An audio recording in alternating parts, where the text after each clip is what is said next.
Prabowo singkat sekali, mungkin nggak sampai 3 menit. Ya. Jadi karena memang sudah kenal sangat lama pada beliau. Jadi beliau mengatakan, Pak Yusril, kita nggak ngomong panjang-panjang lagi. Kan? Kita sudah kenal sejak puluhan tahun yang lalu.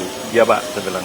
Jadi terima kasih kesediaan Pak Yusril untuk membantu saya. Dan bilang ya insya Allah Pak, saya akan tetap membantu Pak Prabowo.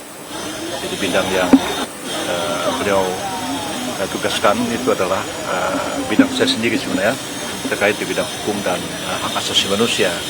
Jadi sekarang ini ditarik ke atas, jadi ada Menko yang menangani masalah hukum dan HAM itu, yang tugas-tugasnya nanti akan mencakup juga selain Kementerian Hukum dan HAM, tapi juga ada kementerian lain, lembaga-lembaga lain yang internal pemerintah, ya. Imigrasi yang juga akan keluar dari Kementerian Hukum dan HAM, dan kemudian lembaga pemasyarakatan juga akan keluar dari itu di bawah koordinasi dari Kemenko Hukum dan HAM, dan juga kita tahu bahwa yang terkait dengan penegakan hukum itu akan dikoordinasikan bersama-sama sepanjang itu merupakan satu lembaga yang berada di bawah pemerintah, seperti misalnya juga kejaksaan, kepolisian, karena KPK adalah lembaga yang independen berada di luar pemerintah. Berarti Pak Yusril tetap di bidang hukum dan HAM ya Pak? Ya. Menteri Hukum dan HAM berarti ya Pak? Menko. Berarti ini Menko baru ya, Prof? Ya. Jadi Menko Polhukam yang selama ini ada itu dipecah dua, ada Menko Politik dan Keamanan, dan satu lagi adalah Menko Hukum dan HAM. Pak, ada Prof, tadi dijelasin visi-visinya nggak atau apa gitu? Tantangannya Prof, tadi dijelasin nggak Prof, kenapa Polhukam itu kemudian dipecah? Oh, enggak didiskusikan.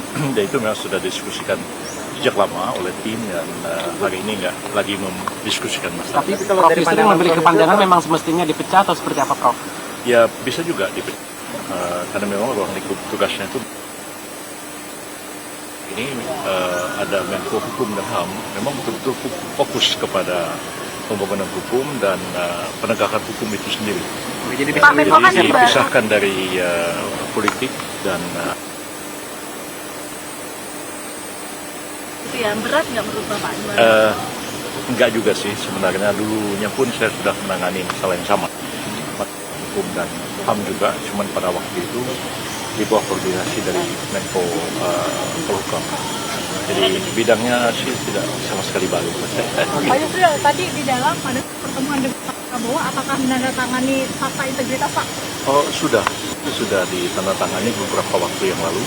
Jadi hari ini sudah tidak ada penandatanganan apa-apa. Ya, sebelumnya memang sudah menandatangani surat kesediaan dan kemudian fakta integritas sudah diserahkan beberapa waktu yang lalu, dan hari ini tinggal dipanggil dan secara resmi diberitahu untuk mengikuti tugas dan tanggung jawab yang baru. Tadi jam berapa Pak dihubungin oleh Abidana Pak? Jam 2. Bapak sebelumnya tapi Bapak sudah feeling akan menjadi bagian dari kabinet Prabowo Pak? Apa Ya udah sudah apa diberitahu karena sudah diberikan surat kesediaan, dan kemudian fakta integritasnya sudah tangani beberapa.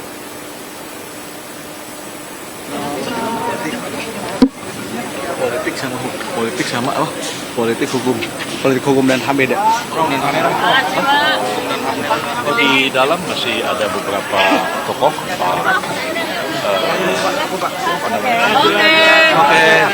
kemudian ada Pak Zul sudah selesai, kemudian ada lagi Pak Muhaimin Iskandar barusan datang, kemudian ada Pak siapa lagi ya dari Muhammadiyah, Pak